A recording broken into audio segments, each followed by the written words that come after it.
you. Yeah, yo. There whenever it matters, and even more when you feel like it doesn't. Protect you so you never feel like you wasn't. Know I'm right alongside you. Either that or I'm behind you, but always got you. End of discussion, nothing means more. First one to offer is shoulders for what you reach for. Thought I saw the eyes of the world until I seen yours. And know that I ain't see a better view yet. I'm with whatever, so don't ever you fret. Know that you covered, not a hurdle or a heartbreak. A change what a partake, cause none of them won't ever get comfortable in your walkway. My job is to aware you, fully loaded, prepare you for all of the above that I'm never letting get near you. But still in all, give you every advantage I found. Couldn't find a better fit for them, along with my crown. And since the baton was passed, I've been down. Cause failing's not an option, and dad is not a noun, not at all. My message to any dad, man, first off, know that, yeah, it is a hard job, but it's the greatest job in the world. I wouldn't trade it for anything. I wouldn't change anything about it. Everything you're doing from here on out, if it didn't have purpose before, now it has purpose. It's the most important thing you'll ever do. Just be a dad.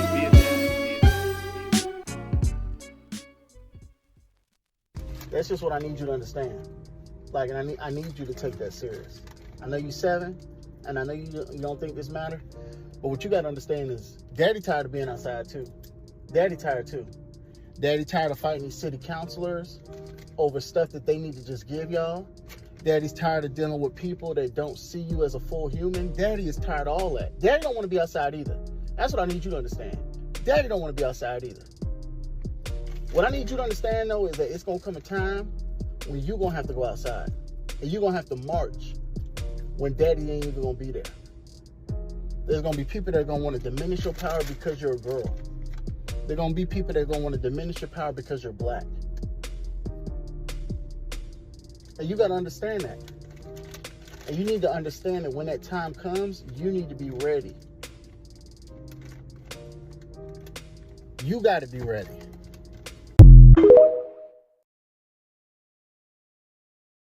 Okay. Welcome to another episode of Dad Is Not a Now. My name is Ishmael, changing the narrative for men of color fatherhood, as well as changing the narrative on the things I care about. You know, I'm all about what's going on in the TikTok streets. And my guest right here had an amazing video where his daughter asked him why March April 5th. And he gave a great answer. And so I wanted him to come on and talk about the importance of fatherhood and activism and how they intersect with each other. And I'm honored to have him on. He's an advocate, a leader, a changemaker, and he's running for mayor of Sandy Springs out in Georgia. Yes, sir. I'm truly privileged to have this brother on. Dontaye Carter, thank you for coming on, brother. Ishmael, thank you so much for having me. It's a true honor to be here, and I appreciate what you do. You know, like yourself, I'm huge in fatherhood, and I just think we got a lot of work to do to bring the humanity back to, especially and particularly Black fatherhood. So thank you so much for all that you do. No, definitely. And let me just let people know I am not a dad, but I'm a fan of dads, and this is the reason why I created this platform to give a space to fathers and fathers out there to let them know you have a fan, and I'm watching, and you got a story to tell. You're coming on. So the first question I ask all my guests, because I'm all about mental health. How's your heart at this moment? It's good. It's good. You know, I'm one of those guys that I do have a therapist that I sit down and talk to. He's also a Black brother, really specializes in not just the internal headspace we're in, but all the external factors, racism, all these things, and how they impact us. You know, the system of oppression. And so I'm a huge advocate as well. I think it's important that we ensure that we're getting folks around us, right, who can see us, hear us, and not just value us, but teach us how to value ourselves. I think that's something that's often missed in these conversations. Definitely. Let's get to the video. The video that the people watch was your daughter asked the question of why March April 5th, which was yesterday, which, you know, across the country, there were thousands of people across the country marching against this administration. And you gave answer to your daughter's question. So talk about why you wanted to post that video, and just talk about that conversation you had with your daughter. You know, we were actually going through our run through. I was out there with some of the organizers, and we were working on, because first and foremost is we want to keep people safe. We want to take how to control this policing out of the hands of the police, right? And so we take that upon ourselves to ensure that everybody's going to be safe, that we've taken time to think everything through. And so we were at Piedmont Park in Atlanta, Georgia.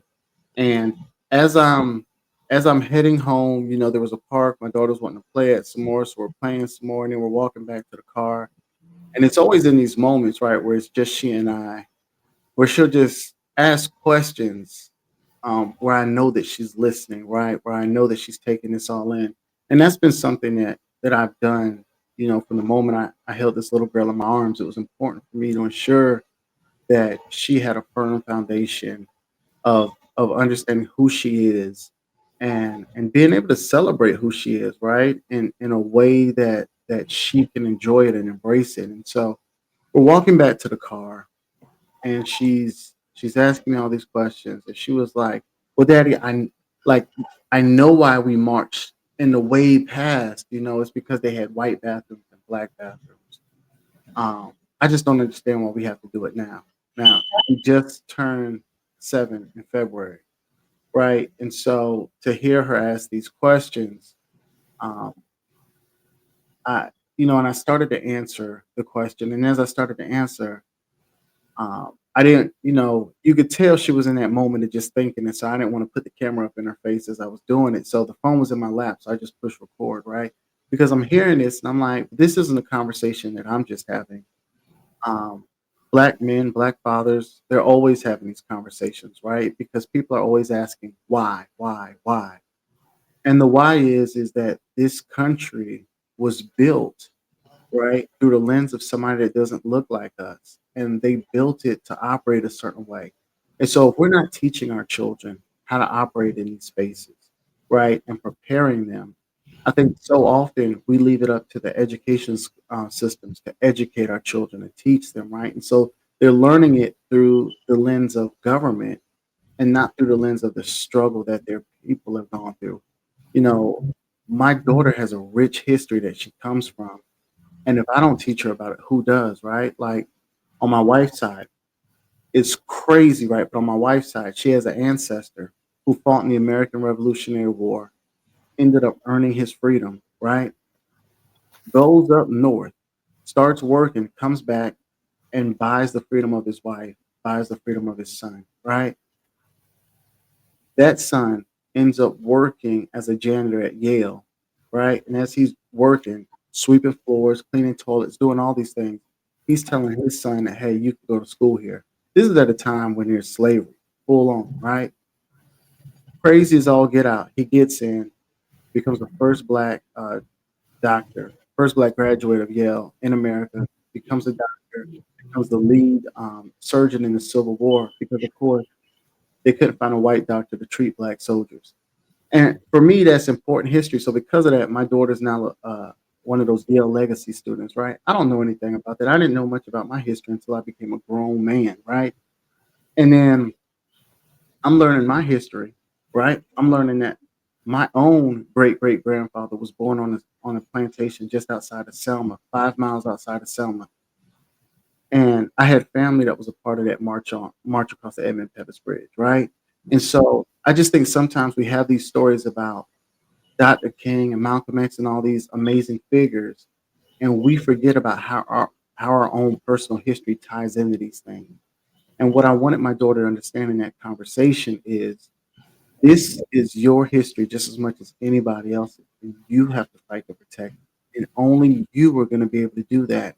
And I think just so often we're put in this place and space where we're talking about diversity, equity, and inclusion, all these things.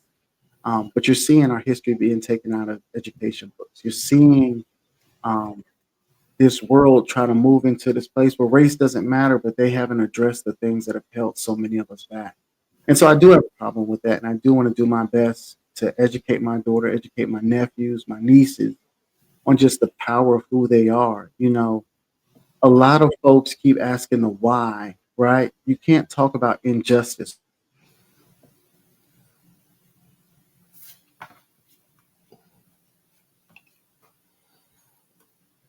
away.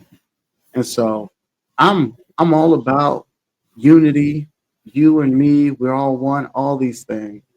But I also understand that those conversations can exist in the way that they need to without the proper checks and balances. And that's why, that in the first word in the US Constitution is, in order to form a more perfect union, we have to establish justice. And that's being treated fairly. And we have to teach our kids what justice is and how to fight for it. And so, when I'm seeing voting rights being rolled back, when I'm seeing civil rights being rolled back, when I'm seeing them lifting a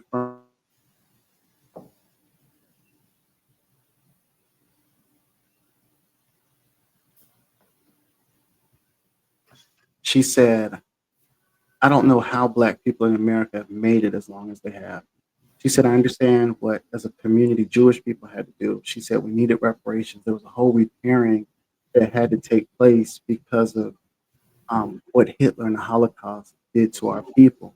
And I'm hearing her talk about that. And it dawned on me in that conversation, like, dang, like, I don't know how we doing it either. Like, my mom's always just told me, hey, man, we just push it, we just keep trucking. And it's like, I think we're so used to being in this state that we don't even realize we're doing it without the resources. We're doing it without, to your point earlier, without, the mental therapy. That was one of the things I talked to my therapist about.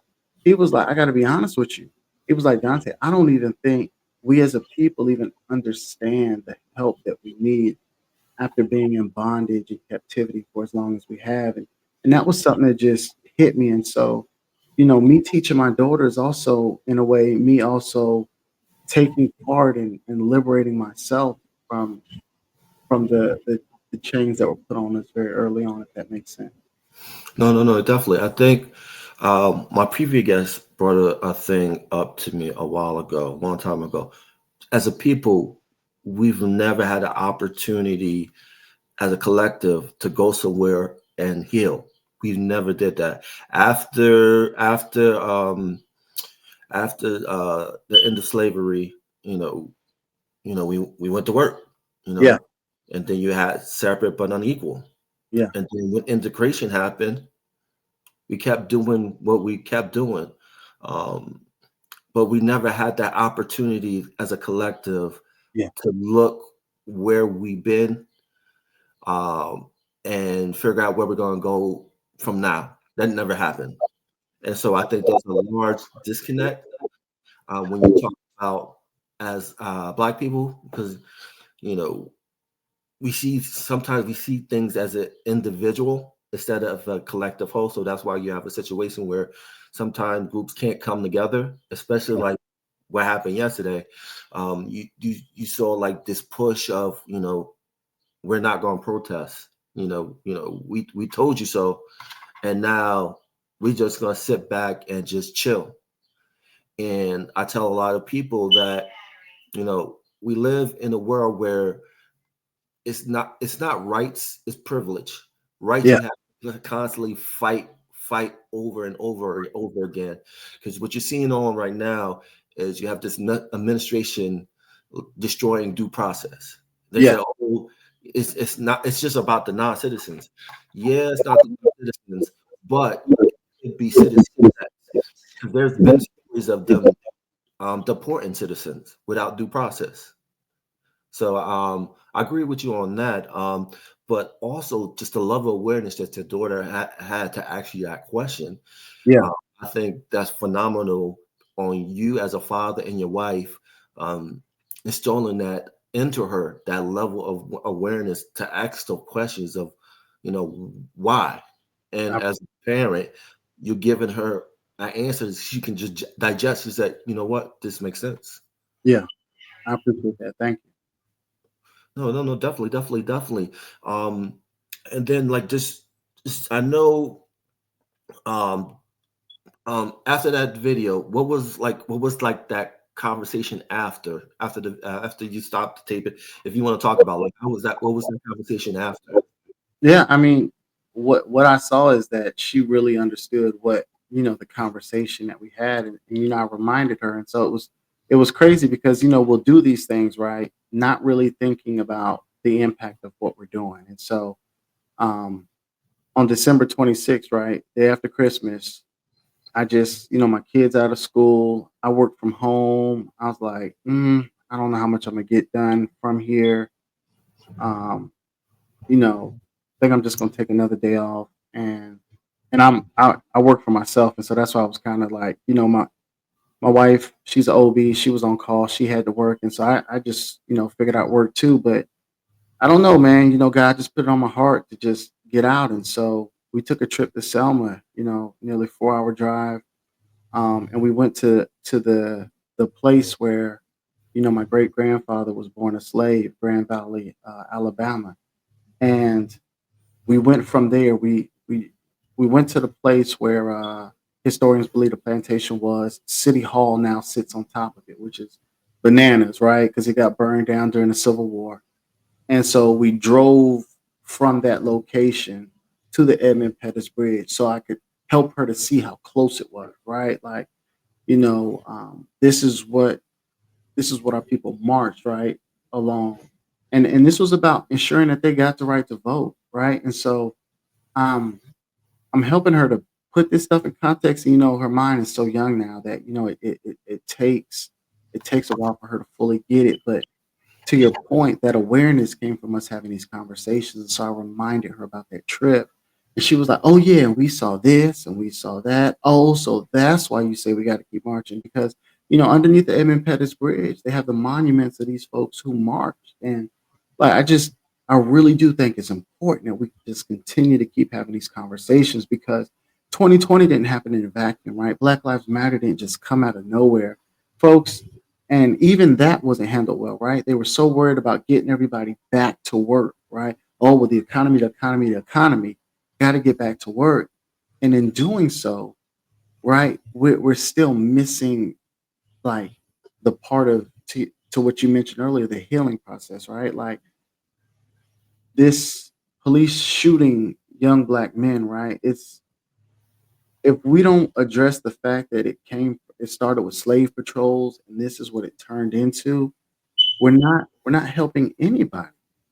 And so seeing her start to understand that, because what I'm starting to realize, and it didn't dawn on me until I became a man, a lot of my history, our history, I never learned at school. I learned from my mother. I learned from my grandmother. And what's bananas is, you mentioned I'm running for mayor. I'm running for mayor in a city where my grandmother grew up in Atlanta. This is Sandy Springs was one of the white flight cities that was created. She used to come here. She used to work as a maid. She used to cook, clean for these folks, and she was blown away when I ran for the first time. Right, a lot of people didn't think I could win, and yeah, I took an L, but we got 40% of the vote. So now everybody's looking around the room, and they're like, "Dude, you got to run again." Like we didn't know it was here, and that's part of this conversation we got to have. Right, a lot of folks don't realize that there are three positions where you get immediate change in this country. It's the president, the governor, the mayors. There are mayors everywhere. Mayors were the ones that instituted segregation. Mayors were the ones that dictated how many, where a plantation could be, all these things. And I think within this conversation, people miss that, right? Like the federal government had to intervene because the mayors were all going buck wild. The governors were going buck wild, right? Like if these mayors didn't have power, there would never have been a civil war. And I think we got to understand when we start talking about a democracy, what it means to live in a democracy. Like we all truly do have a voice. And we have to remember that when we elevate our voice, when we exercise our rights, that things do change. And yes, they change slowly. Yes, it's frustrating. But again, we have always been the pressure on this system to be what it says it was supposed to be on paper. It's always been. And so when people, even my daughter, when other folks are asking, why is it so important for us to be out there? People don't understand who the largest employer of black people in the United States of America is. It's the government. What is Donald Trump attacking right now? He's attacking government jobs. So he's attacking. I work in the public relations communication space. less than 10% of the people in this space are people of color. I don't want to say minority, because when you say minority, they say it's 50%. But when you take white women out, right, those numbers drastically fall. And I think that's the part of this that's being missed. And so we got to have a real conversation about it. I run my own shop. I represent less than 1% of ownership.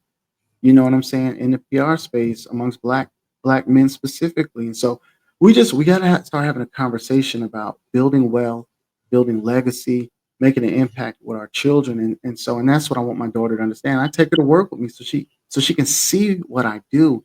It's not just the marching and being an advocate and an activist, but see what I do. See how I've been able to build this company. See how I've been able to make a living, so that you can start thinking about what you want to do. And it was just crazy, because my parents were really good at pushing to make sure that they wanted us to be in good schools. When we start talking about good schools, because where the money is, a lot of kids in those schools don't look like us. Yeah. And those kids in those schools, I saw them going to work with their parents. Like, I'm like, bruh, like, so many of our parents are locked into that 9 to 5. They don't have the time to invest in us in that same manner. And so how do we do those things, right? All these things. And that's what I want people to understand, from how much you get paid to where you live. These are all, I know they talked about it a lot during the presidential election, but housing affordability is a mayoral issue. Mayor, city council, they decide how much houses cost, where houses get built, what these things look like. They have the power to decide in this city what wages look like. And the Supreme Court has already ruled that if it's in the best interest of the people, which rent and mortgage are, that the mayors can intervene. And so these are the things that, as I'm having these conversations with my daughter, I want her to understand. Like, when you talk about why your vote matters, because if housing is going through the roof and wages aren't increasing, well, we got to have a talk with our mayor and city council. Y'all are ones signing off on businesses that come into our city. There needs to be an expectation that they're going to hire in our city, and hire at an equitable wage. And we just got to have some real conversations about these things. No, definitely. And I think what I love what you're doing with your daughter is that you're teaching her how government on a higher level works. I think that's the one thing that's lacking just in the country, is the understanding of civics, right? Yeah. Understanding that the local has more of direct impact on you. Yeah.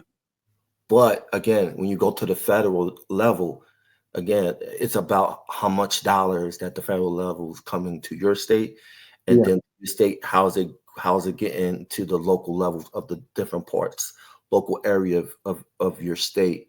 And I think that's a valuable lesson to understand, because when you go into, like, for example, I think it was Alabama. I think it was Alabama or Mississippi who did away with the income tax in 2023. And so Yeah. what happened was they just realized they lost millions of dollars of funding in their school trust fund, Hmm. because again, they didn't know the research of how the direct impact that would happen towards schools. And Yep. this goes back to what you're talking about, is like understanding what your local politics you're doing, which is going to directly impact you. Yeah. Exactly. Spot on. You know what I mean? And talk about, a little bit of, like, what are you running on when it comes to mayor, running for mayor for the second time? Yeah. So what I'm running on is some of the very issues that I've been speaking on, is housing affordability. I'm tired of predatory development that pushes people out. We got to bring people in, right? What folks don't understand is the top two streams of revenue that the government receives are income tax and sales tax. We already know on the sales tax side whose community is funding that, who spends more money than any other group in this country. We already know there's no conversation about that. With that being said, right, in our city, right, we're only a quarter of the size of the city of Atlanta. We're a northern suburb, but we have a $2 billion budget. $2 billion budget. They just built a police training center up here, but we don't have a rec center for our kids. But y'all are talking about dealing with crime. Like I'm really about us being on a proactive side, decriminalizing marijuana. There's no reason why our kids are getting trapped up in the system over a little bit of weed. I got to keep it 100, right? And it's allowing our folks to understand that rent is the way it is because of the people in office. The mayor can come in, and he can reset the room in terms of rate. He can cap rent. There's a ton that he can do, and that's what I'm fighting for. Our city is a majority apartment community, and if you look at the demographics of most apartments, they look just like us, but they're getting the raw end of the deal. And so I'm fighting to improve that living. I've already done a ton of partnering with the schools. We came in, my daughter's principal, her former principal, wanted us to restart the Super Dads program that they had 15 years ago. Me, about 10 other dads, we came in, we already started doing that. And so ensuring that we're putting the resources, I want to build a stronger partnership between the city and the schools, which doesn't exist. And so there's just so much that we have to do. But in a nutshell, I'm fighting to ensure that there's safety here, but it's equitable safety, right? There's a plan that Obama did back in 2015 that no cities included 100%. It was called the 21st Century Policing Task Force. And it broke down all the issues that we've been marching against. It broke down, and all it needs is for city council to say, hey, we're going to vote to implement this because what people don't realize is part of the problem with these police shootings is every city has a different standard operating procedures for the police department. And so what happens with the judges is if East Point doesn't have the same standard as Atlanta, right? They can't rule on any of these issues the same way because the directives given to police are all different. And so, and again, that's all intentional. And so what we've got to do is be proactive in it. And that was part of what came out of that task force is saying that there needs to be a uniform, right? A uniform policy with policing so that everybody across the board knows what standards are. And then, of course, addressing a lot of these code enforcements, right? Code enforcement can be anything from speed and ticket to how tall your grass is. But we already know the cities make a ton of money off these things, and they impact minority communities, specifically Black folks, at an extremely high rate. And we've got to address these things, right? Like even in this city, right? They've got a sign ordinance. Well, the sign ordinance impacts what? Visibility and exposure. So if you can only put your sign in certain places and they're away from the main road and people can't see that, hey, we got a Black-owned restaurant here or a Black-owned bookstore, and they're not getting because maybe, well, not even maybe, we know they can't afford to put a big old sign up in the sky like Target or a billboard. We already know that economically things are different and they're challenging. And it's going back through these laws and changing them and really pushing to make sure. And also another thing I wanted to do is bring a Black bank into the city because we know that we have a Black bank into the city. We've got a Black business community that's growing up here, but you also have to make sure that financially is supported, right? When they're supported economically, we know those resources come back into our community. So we got a lot to do, but for me, it's important to make sure that we're doing these things and really thinking specifically. Like a lot of people have been knocking me, oh, you're not thinking about everybody, you're not thinking about everybody, you're not thinking. I am thinking about everybody. And in this thinking about everybody, I'm seeing who is left behind. And in seeing who is left behind, we got to ensure that people are able to catch up so that we can truly move forward in one direction as needed. And so the demographics have shifted greatly in this city. It's 50% minority. Of that 50%, we're the largest minority group. And I think it's time for us to start doing some things for some folks who've been ignored and forgotten since the inception of this city. Definitely. I love your answer because you answered my next question because, you have this push for anti-white. DEI has been like this slogan of anti-white. You didn't earn it, basically about Black people. But I loved your answer for that because I think that's important because if you bring the economic status of Black people up, that helps the country as a whole. It helps the local, the state as a whole. But people don't see that. But something that's triggered in my ear, what you were talking about, the Super Dad Initiative. I like that. Talk about that, the Super Dad Initiative. Yeah, and so, man, it's so crazy, right? So it started off with the principal asking me to work with some of the more troubled students, right? And that's what all the parents thought is, oh, he working. So we it's two parts, right? So the first part is the dads. We all line up. We got our Superman shirts on. Sometimes we'll wear capes and masks, right? And we'll be out there to welcome our students in. My daughter's school, right, is a Title I school, 87% economically disadvantaged. People don't even know that. School on across the street is 100% economically disadvantaged. And 5 of the 8 schools in this city are listed as Title I, which means they're economically disadvantaged. So when I start talking about the resources and the money, I'm talking about them very intentionally. And so, you know, I was doing the numbers, and I think the numbers in this city, based upon the kids that I know, some of the stats that I'm seeing in the schools, it's about 30% homeless rate within the public school system. So I've been getting a whole lot of hit back on that because for so long, anybody familiar with Sandy Springs, it's just north of Buckhead, it's always been seen as a place of money and extreme wealth.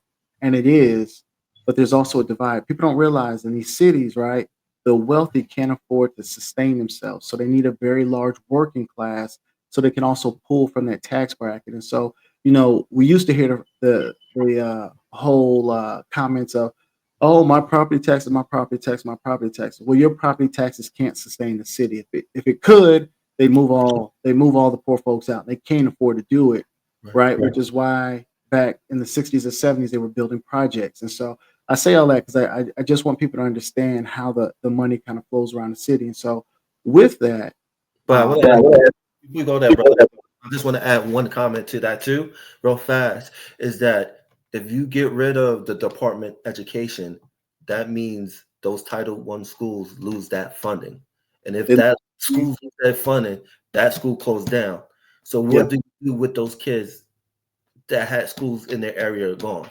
Well, no, those kids are still going to be there. In Georgia, it's $2.26 billion, which we would lose in federal money if they close the Department of Education, which legally they can't close it. Mm-hmm. What he would do is he would defund it, right? It's in his power to defund it. And so that as soon as the Supreme Court says, hey, you can't do this, the next move they're going to make is they're going to attempt to defund the Department of Education. So this is something that we got to, be very mindful of, right? And so, but this is exactly why with the Super Dads program, we've done with what we've done, because we went from having 10 kids that they felt needed some extra help to now we got the entire 4th and 5th grade boys in here with us, right? And I wanted kids to understand this, right? So I brought in Georgia State senators, Georgia State representatives, and kids are asking them questions. I brought in business leaders that look like them. A good buddy of mine, he owns a security guard company, but he's in the cars, fast cars. And so he pulled up with the fast cars. The kids, they're so used to associating it with rappers and different things that when he pulled up in these cars, right, and they hear the engine and they see the chrome and they're going crazy, and he's talking about how he built this security company from the ground up, the conversations with them changed. Very similar to when I brought in, because it was crazy, one of the state senators came in and he's talking to them about how he is the one that approves how much money their schools get for breakfast, for lunch. And it's crazy, right? So one of the boys was like, man, so now that I know you do it, I just want to know how come after my parents bought their house, they got to keep paying the government money, right? And so the senator put his head down and he was just thrown off. And so one of the dads was like, I whispered to one of the dads, he's asking about property tax. He said, no, he's not. No, he's not. And the senator heard us and he was like, yeah, he's talking about property taxes. And so he was trying to talk to him about the conversation, but you could tell the kid saw the impact that it had on his parents. And he was like, yeah, man, this stuff is a lot. But for me, it was so powerful because we started doing this, right? The kids' grades improved, right? Their disciplinary actions went down. when we invested in them. And then it went from, oh, y'all just got the bad kids, to, hey, can you take our kid too? Because this is amazing, right? And this is stuff that all kids need, right? Like one of the things that I learned early on from my mother, and I got to give her so much credit. My mother could barely afford to feed us, and she would invite struggling kids to our table, kids that we knew were homeless. And I'm just like, man, you could barely afford to feed us. But she understood that in this moment, there are two things that can happen to this child. Either you can put some hope in his heart, or that hurt takes over and he becomes heartless, right? And I sit back and I think about that, and that's what keeps me going. We got to have more people that are doing it and understanding that this isn't an individual thing. This is a community thing. There has to be community. So what if that's not my blood son? Guess what? I got to show up for him. I'm talking to kids. I'm like, hey, man, how was your Thanksgiving? Man, we were hotel hopping. You know what I'm saying? Like, it's hard out here for these kids. And I know for me, there wasn't people giving me money. There was people giving me hope. They were planting the seeds in me that even though I couldn't see it back then, that this was a very short time in my life, right? Like if you think about it, 17 years of hard struggling. I'm 38 now. You know what I'm saying? I've lived more in this side of my life than I did as a kid. And I think that if we can really just shift how we look at this and be accountable within our community, and there are people doing it. So this isn't to squat on anybody that's doing it, but there has to be more of us, right? I keep hearing people talk about how bad the middle school is up here. Man, it's just they fight and they doing this, they doing that. Man, when I show up, that stuff stops. Why?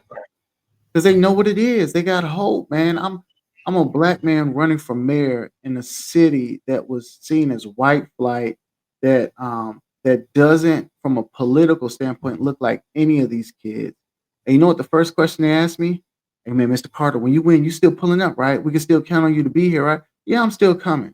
Yeah, I'm still coming. And guess what else I'm gonna do? After I win, we're gonna create a program called Mayor for a Day, and I'm gonna let y'all be in my position for a whole day so that you can understand what this is and the impact that you can make in these seats. And those are the conversations that we got to have with our kids because we can make impact, right? And I think a lot of people think protecting their child is them taking their kid out of public school and putting them into a charter program or putting them in a private school. When that's not it.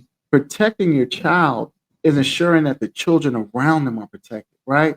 Because that's when the stuff decreases. And that's the conversation that I've had to have with my neighbors, with my wife is like, I know this stuff is hard. I know I'm doing a lot. I know you're feeling a lot. But the reality is if we truly want to protect our daughter, we got to see these other kids as our own too, because they're the future. They're the future.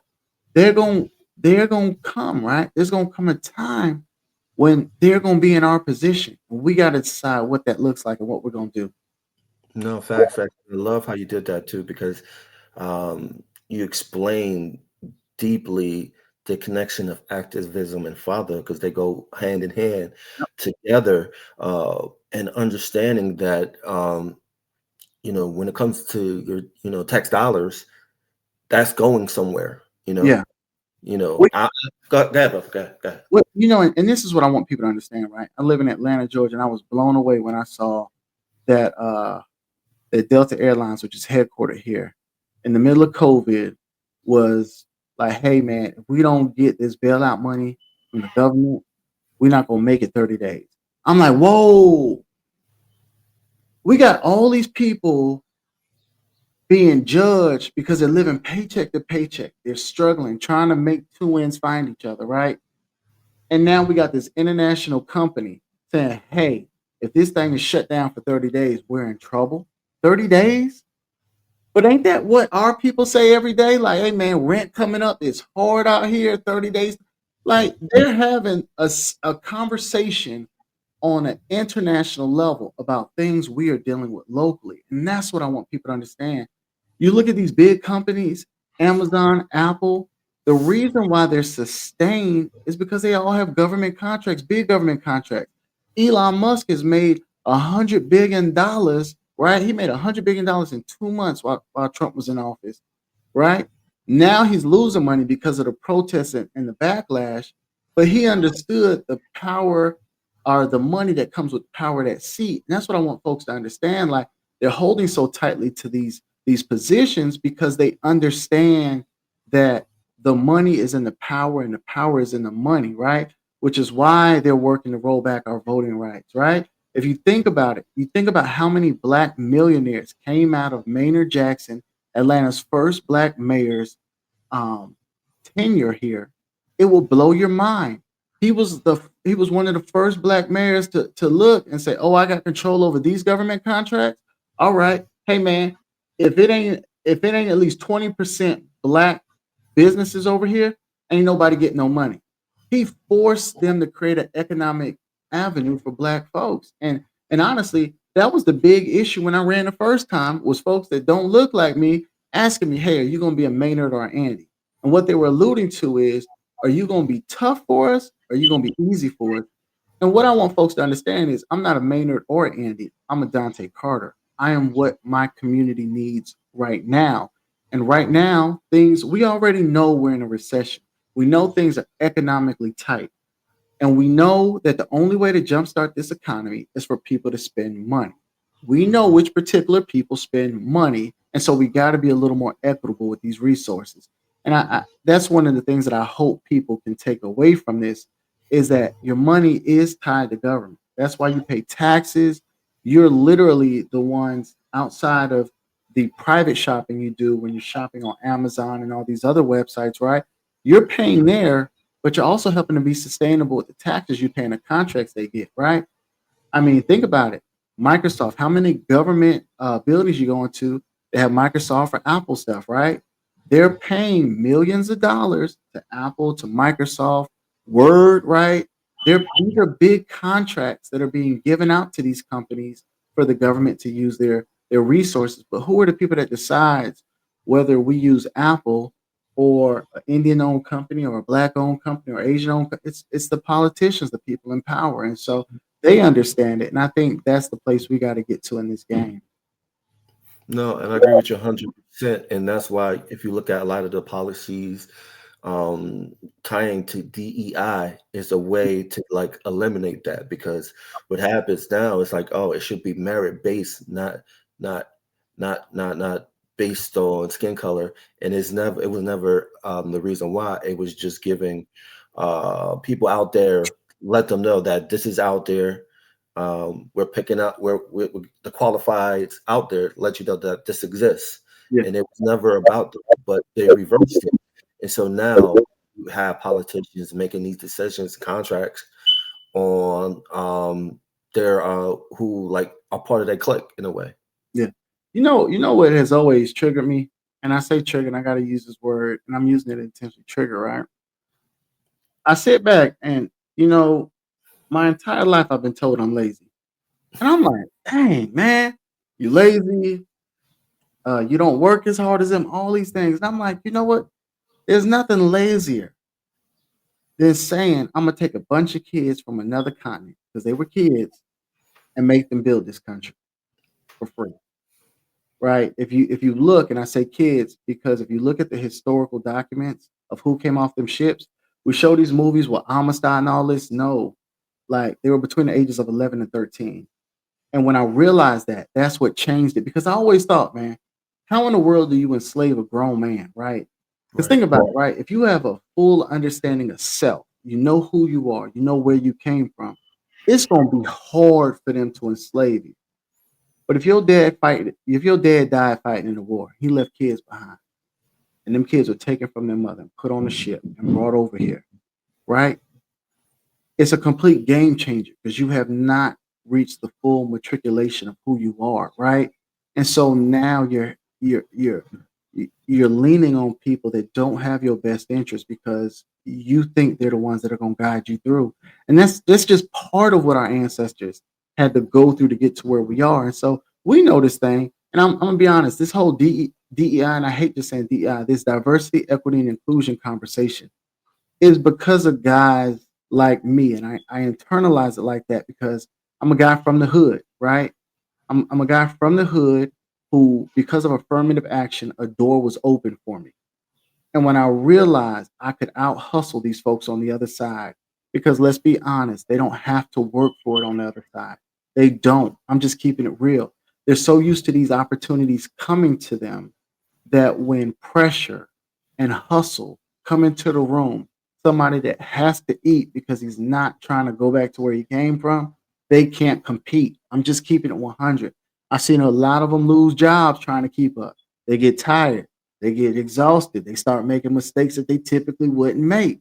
And so and that's why I want our folks to keep fighting and not giving up. And that was part of the message that I was pushing out is, hey, we can't give up in this fight. Like diversity, equity, and inclusion, affirmative action. They know we're hard workers. What they want is they want us back in the fields. That's just the reality. Black folks, I used to work in Valdosta. That was my first job. I worked as a reporter anchor down in Valdosta, and I was covering the farmers down there. And you get out here and you start talking to some of these farmers, man. And they ain't really been in the politically correct space. So they just talk, right? They just talk. Like, I got a few neighbors who are like that. They just start talking and you just look at them. But the lady was like, man, I can't get blacks to work my field anymore. I just can't get the blacks. They want all these other jobs. I'm like, how much you paying them to work the field? Like, what we talking about? $9 an hour is good money. Good money. Now I gotta go and ask for the Mexicans to come in here. And I'm like, yo, like, bruh, like, y'all are that comfortable saying this stuff, right? And so when people are asking why Trump is making the decisions he's making, I know why he is. Because I done had these conversations with folks. And because of my job, I couldn't say what I wanted to say, right? But I'm over here and I'm looking, I'm just like, y'all are tripping. Y'all are tripping. Being out in this Georgia heat for $9 an hour, picking your blueberries and your carrots and your cotton. Are you serious? And you ain't got health care? Come on, man. Come on. And it's just crazy. It's just that disconnect. People think like a lot of people that were a part of the civil rights movement, they're still living today. So that's not a long time ago. If you do that. No, not like, long. Again, my grandmother was born in the house of a man who was born a slave. He was one of the first men outside of her father to hold her. And that's the crazy part. And this is why I'm so passionate about fatherhood, because while I didn't have my dad in my house, right?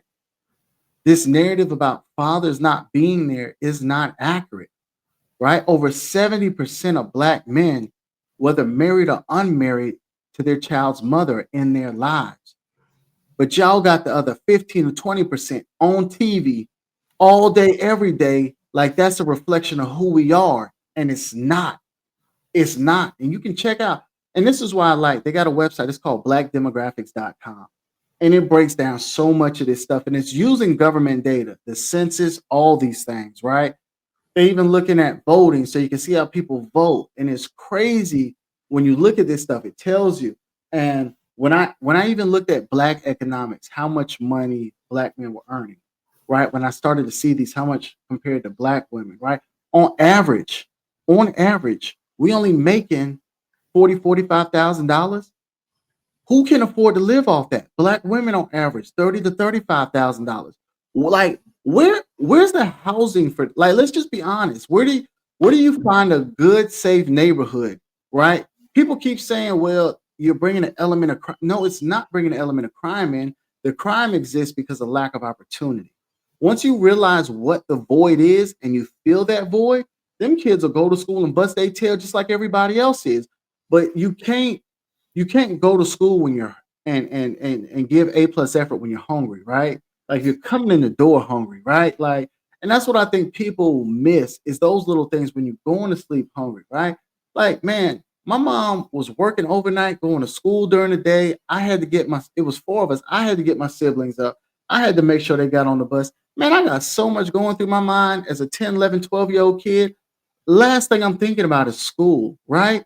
And it's like, dang, and it wasn't even that. Like, my mother was doing the best she could. But the reality is I didn't have structure, right? I didn't have, hey, this is the designated time every day that we're going to do homework. Here's the designated time that we're going to clean up. Here's the designated time we're going to wash clothes. Like, Those things are needed for our children. And it's amazing when, even with just a Super Dads program, when you start introducing these things into their lives, how quickly their lives change. They don't need a ton. I'm only giving these kids, right, at the elementary school, maybe 90 minutes bi-weekly, right? So we're probably looking at 3 hours a month. And then at the middle school, I show it weekly for about hour to 90 minutes, depending on how things shake, right? So at least 4 hours. So that's what, 7 hours total out of the entire month? And that's what I'm saying. And so, like, when you start breaking this stuff down, it's like we make time for what we want to make time for. We make time to, back in the day to hit it up with the homies. It's like, man, like the little homies need us right now. And how we show up for them matters so much. No, I agree with you too. Because a couple of years ago, I had Dr. Ronald Messi on the show, and debunking that 70% of unwed mothers.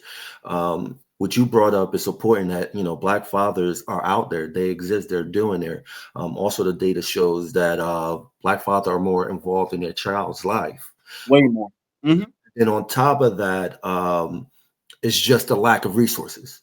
Yep. That's lacking when it comes to Black fathers. When it comes to, let's say, custody issues, there's no resources for dads.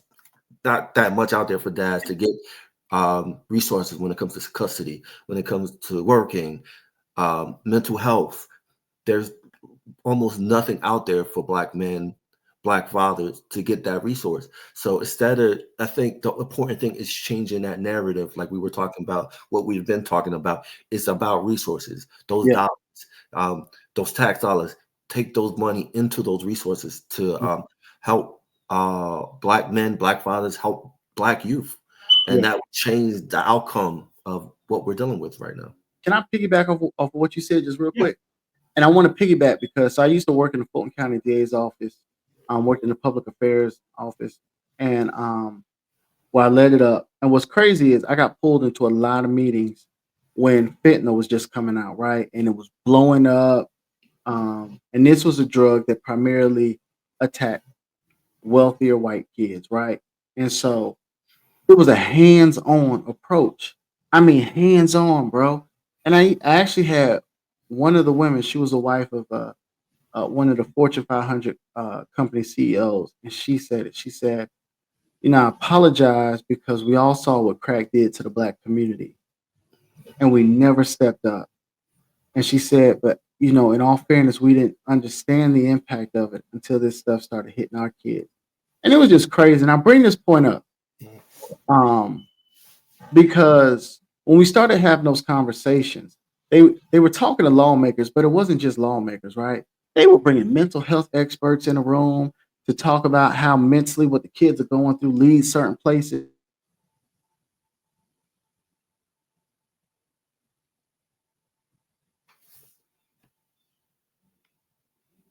Traps kids. They were doing all this stuff, man.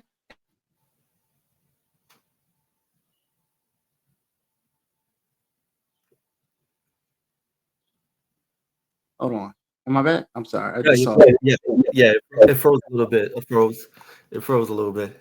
And then back in Georgia, back here in Georgia now, they're trying to pass a law putting mandatory minimums on fentanyl distributors right now. And we know you can't arrest your way out of this, right? You can't arrest your way out of this. But in this whole conversation, I sit back and I think, I saw what y'all did, right? I saw what y'all did to try to alleviate things on your side, but I also saw what happened in our community. And what was even crazier to me, right, is how so many Black men got locked up behind crack, and we're still at 70% dads being involved in their children's lives. What was that number before? I could tell you, I looked it up. It was in the 80s and 90s.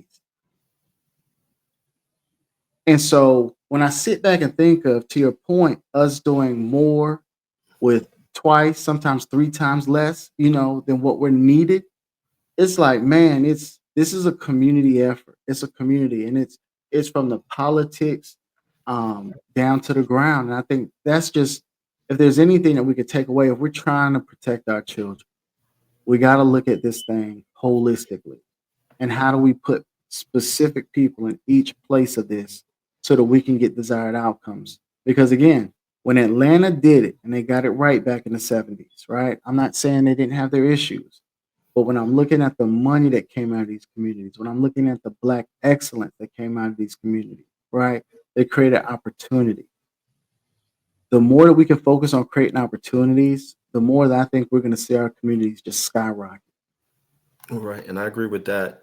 And I think you got to realize that the government plays a role in it. And Yeah. if you say government doesn't play a role in people's success, then you're lying to yourself. You don't need a community. I hear that people like, we don't need government, we can do it on your own. But Nah. you drive on the road, right? Where do you have to go to get a business license? Right? You know, I mean, don't you pay? I mean, if you pay rent, you're paying taxes, right? They're deciding. They decide what air you breathe. I had some people that called me in from a climate change deal, and they're talking about clean energy and all this. And I was so proud to hear, folks from my Senator Raphael Warnock staff ask some questions, right? Because people think, oh, clean energy is just clean energy, clean water. Well, you still got to have these plants, right, that dispose of waste because there's still waste that's coming, right? And they asked a question that was so impactful. They said, so these waste plants, what communities are we going to put them in? And you should have heard that whole room was quiet on that side. It was quiet. And they asked me to come in with them. And I'm over here. Look, let me slide over here. Hey, yeah, where we putting this at, y'all? Real talk, because like that's what people don't understand. We talk about food deserts. Like we had a Kroger that was moved out of a part of this city that's predominantly Black because they're trying to shift business out. And if you got a Kroger or a Publix or something there that's a staple in the community, right? Then what happens? People are going to keep going there and they're going to shop at all the stores that are around these places. But if you move those places out, right? And you maybe put a Goodwill in, you start losing traction, right? You don't have as many shoppers. And so we just gotta realize that, all these things, if you live in a community, you're like, man, where are the healthy options at? That's all decided by the politicians, right? If you got to drive 30 minutes just to find a Whole Foods, and what's bananas is we can say what we want about Whole Foods, right? Them prices can come down too if you get the right politician in office. And we just got to have these conversations, right? People don't realize, they talk about the supply chain, supply and demand. Who really controls the supply chain? Because all this stuff is taxed. Yeah. And if you really look deeper into it, right, the more that these companies drive up their prices, taxes also go up. So now you go from maybe having $100 million budget to $1 billion budget, which I don't think people would argue about if that money was actually being recycled back into the community, and we're not seeing that. No, I agree. And I'll add one more thing before we end this great conversation is, let's say, Congress decide to abolish the Department of Education. There's 4 bills out there right now, right? If that happens, schools will close down because they don't get that funding from the federal level. What happens is your property tax will go up because they got to find ways to pay because we're the only Western civilization that our property tax pays for school. Yeah. And so where is that money going to come from when that's gone, if it's gone? Well, it's not even so much, in my view, of where the money's going to come from, right? It's how do we take harder looks at these budgets that the city has? Because there's a ton of wasteful spending, a ton.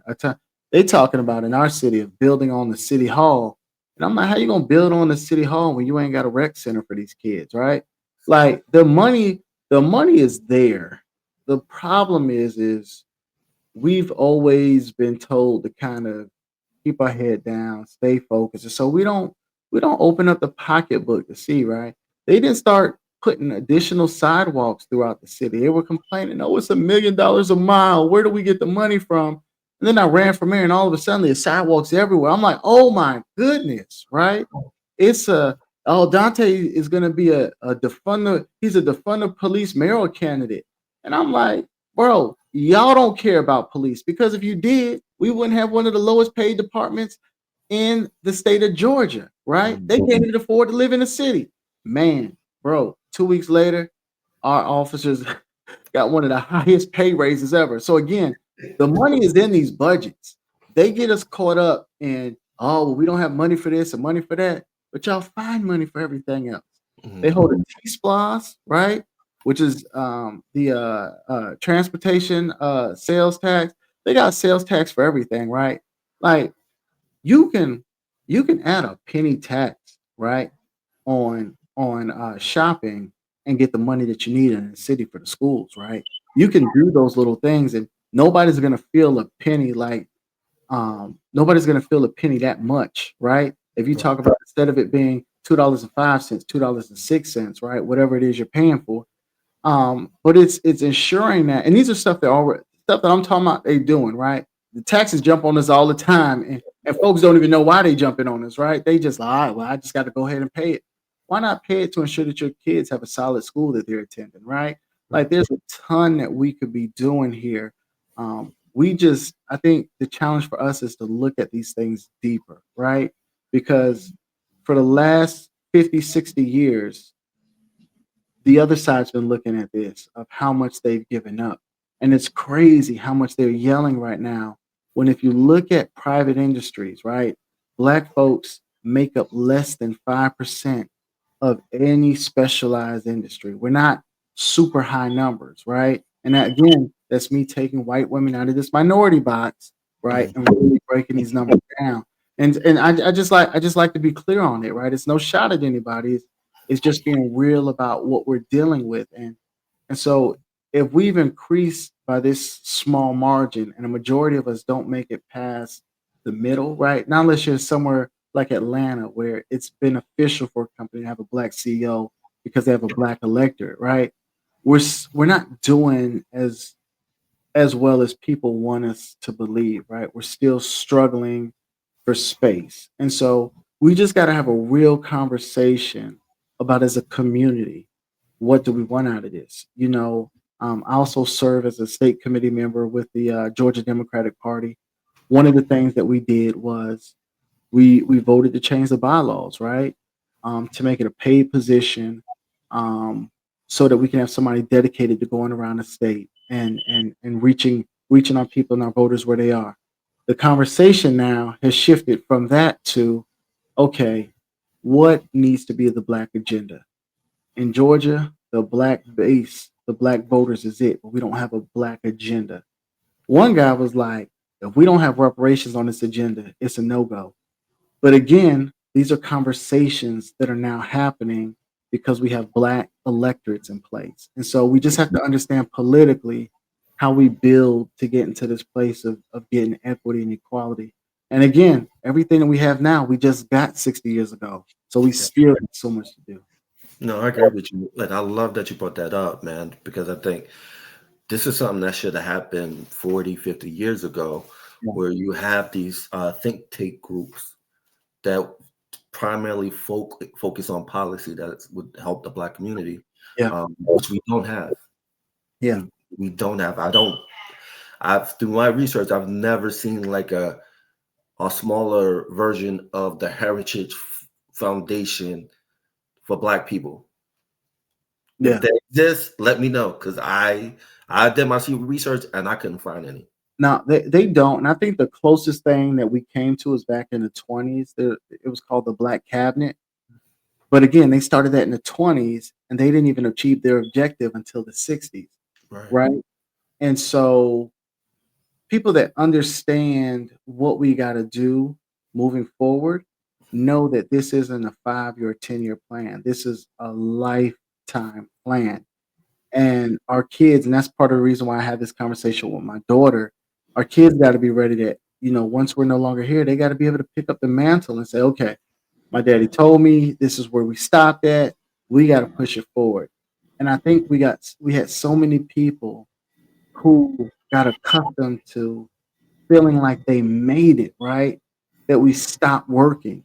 We got to get back to the grind because we're not there yet. We're not there. We're not there. No, we're not there, and I agree with you, man. This has been an amazing conversation. Thank you for jumping on the podcast. Like I told you early, every guest that comes on, I truly appreciate because your time is your greatest commodity, and you spending an hour to have this conversation means the world to me. How can people find you? Yeah, you see the name on the screen, Dontaye Carter. I'm at Dontaye Carter on all social media platforms. At Dontaye for Mayor. My company's Carter Media Group. I didn't get a chance to talk a lot about this, but Let's after you say that, I want you to talk about the book. I didn't forget about the book. The children book. Yeah, I got okay. So I got the book. I wanted to bring this over. So Carter Media Group, man, we do a lot of work. I love bringing context to a lot of these situations, and so we were the ones who worked with the attorneys fighting for the victims in the surviving R. Kelly case. That was us. Won an international award for the work and PR, and we took the case for free. I got a little daughter. It was sex trafficking. I really believe we got to protect Black women, and you'll see the sign on my head, stand with Black women. So I'm really big on that, especially when it coming from us Black men. We're also the force behind Ahmaud Arbery case. That was another one we did for free. And again, I'm not in the business of taking a bunch of cases for free, but I feel like there has to be a standard and something set. And so, but in this whole conversation, what it did was it really got me thinking, man, I gotta put down what we're doing, right? And it's crazy because this is the book, My Daddy and Me, and it's in some of the schools here in Fulton County. But what's bananas to me is, I've been doing a whole lot of career days, and the kids are all like, "Hey, can we have this? Can we have it?" And I was like, "Man, I'm supposed to be selling these books," but it is important to make sure that kids have them. But man, to see the little Black girls' eyes light up when they see this book, to see the little Black boys' eyes light up when they see it, to me, this is what it is. It's a friend of mine. He calls me a Black Walt Disney. He was like, "You and but man, we got to be able to tell our own stories, y'all. It's got to be us, and it's got to be through an unfiltered lens, right? This is my story with my daughter. My wife is in there. But that's what it is. What I see happening now is I don't just see a Black woman's movement. I don't see a Black man's movement. I see a Black family's movement. I see a Black community movement. And it's so inspiring to see us come together, lock arms, and really talk about what we need going forward. And so, man, I just appreciate you a ton. I appreciate your platform. I appreciate everything that you're doing. This is what's so important. No, man, I appreciate you. How can people get the book? Yeah, man, we're on every platform, and so we're changing our website, so you won't find it on here, but we're on Amazon. We're everywhere. Google Books. You just put in My Daddy and Me, Dontaye Carter, Kyleigh Carter, and it's gonna pop up everywhere. It's all over the web. It was crazy, man. I had some of the trolls. They was like, "Hey, man, you number 400,000 on Amazon. You ain't selling no books." Bro, that's top 3 in the world. What you talking about? And I did this self-publishing. You know what I'm saying? A lot of folks don't understand the numbers, right? And that's why I'm just really big on, when I started to understand the numbers and understand the impact that I was making on the communication storytelling side, I was like, man, I'm gonna do this one for the community, man, and make this thing shake. So I just appreciate you and the platform, and this is what it is, for us, by us, and making an impact. Facts, man. And when is that Daddy and Me t-shirt coming out? Apparel coming out? Oh, it's already out. Sure. Yeah, it's out. So, and it's crazy. We'll have our website back up. We're doing some remodeling with it, but I was actually giving out the t-shirts and some of the hats with the book when people bought the book, and Me and my daughter were signing them. It's important, man. And we brought Juneteenth to Sandy Springs. There had never been a Juneteenth event before we brought it here, and everybody was like, "Man, you need to have your book out there. Have your book out there." And I just, I put it out there, and it was like just seeing our people, man. It's like you could just the imagery. People gotta see it, right? They gotta see. And this ain't a knock on it on anything. I'm big on Black love. When you look at it, 85% of Black men are still marrying Black women. You know what I'm saying? Um, it, Not even 15% are interracial. I mean, that's interracial. That's the players playing the game. That 15% is them, and that's what I'm tired of seeing is that 15%. Because the majority of us, man, we're building family, we're building community, and that's what needs to be highlighted. We got to change the tune on how these conversations are had because it's crazy because our kids, man, they being force fed social media, and it's like, and that's what I think is so special about us when I look at what's actually been fed to us, right? Physically, the food we eat, the images we see, all these things, and you actually look at the numbers and where we are and what we're doing, and it's like we still killing it. We just gotta highlight that and you know not allow us to get derailed with, oh man, I'm gonna go through this club and shout and all this. Nah, man, just build, and for me, I try to keep those images around me. Like you'll see Black Panther over my shoulder. You know what I'm saying? You'll see my daughter, and you'll see these things. Because it's important for me to remember what this is about. And it's about righting centuries of wrong and ensuring that because I'm not stupid, man. I know by me investing in these kids, one of these kids might be the one that marry my daughter. You know what I'm saying? I want them to treat them right. And it's crazy how my presence, right? And I'll say this and then I'll wrap. They went from seeing pictures of me and my wife. Hey man, that's your girl. That's your girl. Hey man, she fly. That's your girl. Look at his girl. Look at his girl. And I said, man, that's not my girl. That's my wife. It's your wife. It's my wife. It's your wife. That's my wife. Now they're like, man, that's your wife. That's Miss Karen. Yeah. Wow.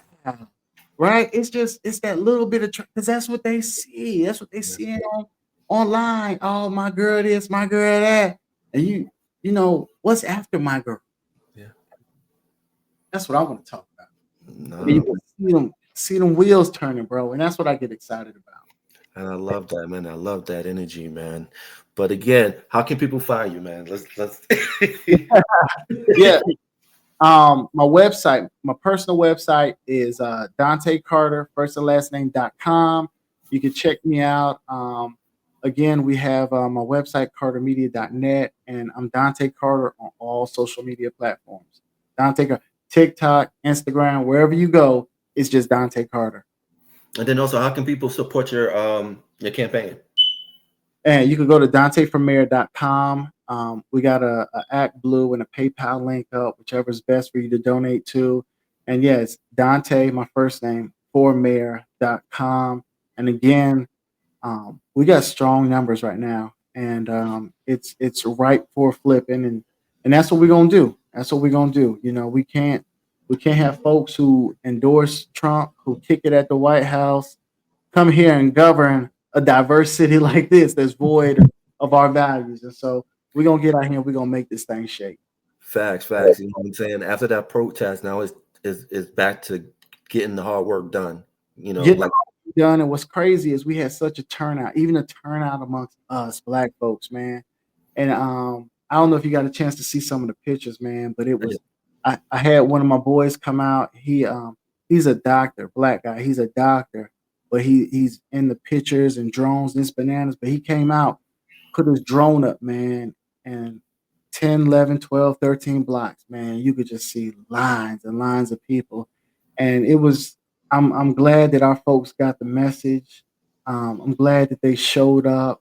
I'm glad that they voiced their concerns. It was so powerful for me to see Black women take the stage, be honest about how they felt about some folks not voting. Because, like, that's what it is, right? It's reminding these folks that we are still here. So, man, I'm blown away. And it was so big and so impactful that the national orgs are asking us to run it back on April 19th. So we're going to be running it back with the call to action is build with your neighbors, right? We're talking to folks who don't even know how their neighbors feel progressively, conservatively. You got to get out and talk to them. You got to invite some folks into your home. You got to host a barbecue. You got to do these things because that's how community is built. Community, the protest is just to raise awareness, right? That's just the hey y'all, it's going down.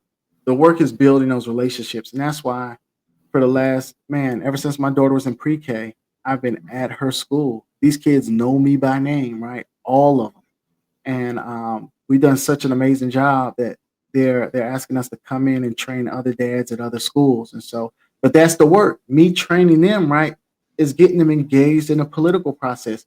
We flipped our school board seat up here 3 years ago, right? Because it's crazy. And that's how I know we're gonna win this next election, right? Because that school board district is literally that same mayoral district, right? And we flipped the seat and won by 40 votes. Wow. 40. Got the first Black woman ever sitting on the school board representing a public school system that holds predominantly minority children, right? Predominantly. And so it's that community effort. It's us getting in. It's us doing that hard work. And so, man, again, Ishmael, I appreciate your platform. I appreciate everything that you're doing. And this is what it is. This is the work. It's us talking about it. But from here, getting out into our community, right? Having these hard conversations, because your neighbors are going to tell you what they want. And what they want becomes a part of that much larger agenda that we got to build. Facts, man. I hope you guys kick out those because I know who is it? Moms for Liberty is in a stranglehold on school boards. So you guys gotta get them out. I had my 4-year-old on doors. I would pick her up from school, and we would go knock on doors. And she was like, "Hey, can you vote for her? She looks like me." And it's funny, but like I would come up and I would say, "Yeah, here's what she stands for. This is how it's going to improve your kid's life." But people just don't understand how impactful it is getting out, knocking doors, and getting to know your community. I got people still calling me from when I ran 4 years ago, asking. I mean, and they were calling me when I wasn't running, right? Asking, "Hey, we're having this issue, that issue. How do we deal with these things?" And it just speaks to the fact that we made a much larger impact. And that's why I'm running again, right? Because that's a question folks have. Why are you running again? It's because we didn't lose, right? Folks stood up, right? They saw that, man, we finally got somebody that's gonna ride for us. And that's what people are looking for. We're not losing elections because people don't want to vote, right? We're losing elections because people are anti-establishment. People want some folks that are going to come in and really impact their lives. Part of this conversation, I said this before, and I don't know how many people want to hear it, but it's like Hillary Clinton didn't lose to Obama because they didn't want a white woman in office. No, she lost because Obama at that time wasn't considered establishment. And folks are anti that. So if you're talking about bringing people in and to the table, you got to know who the folks are, the men and women in elected office who are actually doing the work of the people. And if they're not, finding the people that's doing the work in the community that you can say, "Hey, I'm gonna bring you in. I just need you to learn to read these bills and start writing some good legislation based off the stuff that they need." You know what I'm saying? Because it's like you don't build support by coming into the community taking. You build support by what you can give back. And that's even with the Juneteenth event, man, that we did. We raised money for it, man. We had T.I. come out, bro. He shut the house down because T.I. lives in this city, and a lot of people don't know that. Steve Harvey lives up here. And I'm like, y'all, there's way too many Black folks up here for y'all not to be engaged in this community. T.I. showed up, and we held Juneteenth on Father's Day. He gave a powerful speech. I mean, shut the event down for almost 2 hours, took pictures with everybody, even the custodial staff. Administration was like, "We can't believe he took pictures with the custodial staff." Like, that spoke to what y'all were doing more than anything. But then we took the money that we raised and we started paying for childcare for folks who we know couldn't afford it. You know what I'm saying? So again, it's just like, yeah, it's one thing to bring these faces into the room, right? It's another thing to say, "Hey, man, how do we make this thing like better, more equitable?" And I think, like, if you can see it right there over my shoulder, that was the award that we got from the state right under the Black Yes, Panther.